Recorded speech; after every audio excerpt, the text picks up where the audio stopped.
ఉమ్మడి వరంగల్ జిల్లా ప్రధాన వార్తలను పరిశీలించినట్లయితే గ్రేటర్ వరంగల్ మున్సిపల్ కార్పొరేషన్ కార్యాలయం ముందు 2018 నుంచి ఓనర్ కమ్ డ్రైవర్గా పనిచేస్తున్నటువంటి స్వచ్ఛ ఆటోలకు సంబంధించినటువంటి కార్మికులు ఆందోళన నిర్వహించిన పరిస్థితి కనిపిస్తూ ఉంది. ముఖ్యంగా 2018 నుంచి ఒప్పందంలో భాగంగా తమను తీసుకొని ఆ ఆటోలకు సంబంధించినటువంటి ఫైనాన్స్ పూర్తయిన తర్వాత తమను తొలగించే విధంగా కుట్రలు చేస్తూ ఉన్నారని చెప్పి వాళ్ళంతా కూడా ఆరోపిస్తూ ఉన్నారు. తమ జీతభత్యాలు అలవెన్స్లు పెంచడంతో పాటు తమకు ఉద్యోగ భద్రత కల్పించాలని ఆ కార్మికులంతా కూడా డిమాండ్ చేస్తున్నారు.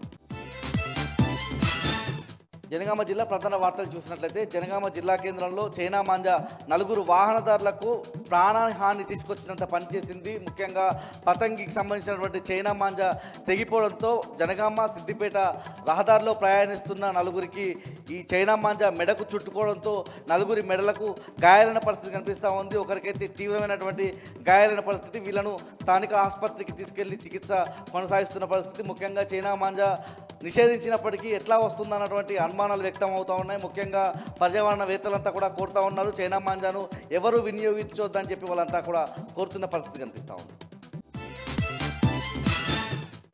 మహబూబాబాద్ జిల్లా ప్రధాన వార్తలు చూసినట్లయితే కేసముద్రం మండల కేంద్రంలో పోలీసులు వాహనాలు తనిఖీలు చేసిన పరిస్థితి కనిపిస్తూ ఉంది. ఇదే క్రమంలో ఓ కారును తనిఖీ చేయగా అందులో ఒక గన్తో పాటు 2 బుల్లెట్లు లభ్యమయ్యాయి. ఇదే క్రమంలో 4ని అరెస్ట్ చేశారు. వారి దగ్గర ఉన్నటువంటి సెల్ ఫోన్లు అదేవిధంగా ఆ కారును కూడా సీజ్ చేసిన పరిస్థితి కనిపిస్తూ ఉంది. మరో 4ని అదుపులోకి తీసుకుంటామని చెప్పి వారందరినీ కూడా విచారిస్తున్నట్లుగా ఎస్పీ రామ్నాథ్ కేకన్ చెప్పారు.